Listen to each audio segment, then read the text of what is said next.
Hey everyone, Zach Bagans here. You know I've seen it all when it comes to the paranormal, but nothing, and I mean nothing, could prepare me for the 24 hours I spent in the infamous Blackwood Manor.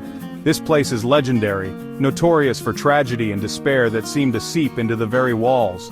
People whisper about Blackwood Manor, about the families driven to madness within its walls, about the unexplained noises and shadows that linger. So why did I subject myself to this? Simple, a challenge, a dare you could say, from the paranormal community itself. They wanted to see if the guy who laughs in the face of fear could handle the most haunted house on earth. And let me tell you, laughter was the last thing on my mind when that old iron gate clanged shut behind me.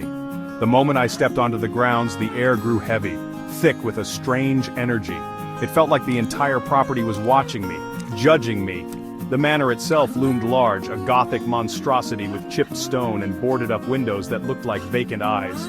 This wasn't just a house, it was a living, breathing entity, and it was hungry for something. As night descended, so did the temperature. The darkness inside Blackwood Manor was complete, an oppressive blanket that seemed to absorb sound.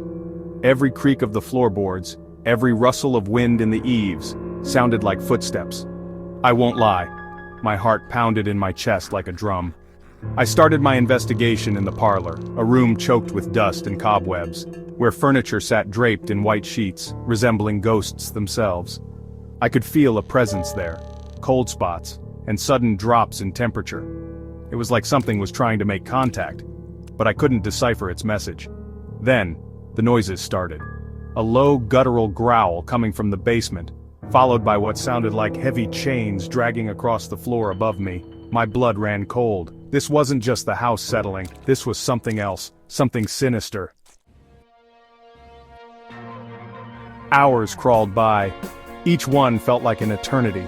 I tried to maintain my composure, to approach the situation with the same logic and skepticism I bring to every investigation. But Blackwood Manor chipped away at my resolve. It was like the house itself was alive, breathing, its energy feeding off my fear.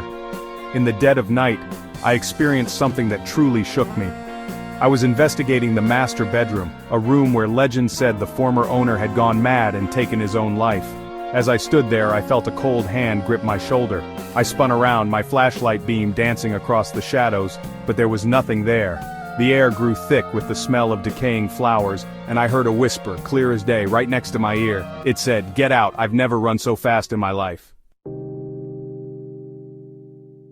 Dawn broke, painting the sky in hues of purple and orange, and I practically ran out of that house. The moment I stepped outside, the oppressive atmosphere lifted. The air felt lighter, cleaner. Blackwood Manor stood silently in the morning light, but I knew its darkness still lingered. I survived my 24 hours in the world's most haunted house, but I didn't come out unscathed. The experience left me shaken, my beliefs challenged.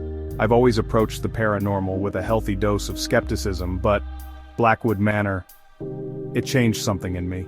It proved to me that there are forces out there we don't understand, forces that can touch us, whisper to us, terrify us. I left a piece of myself in that house, and I'm not sure I'll ever get it back.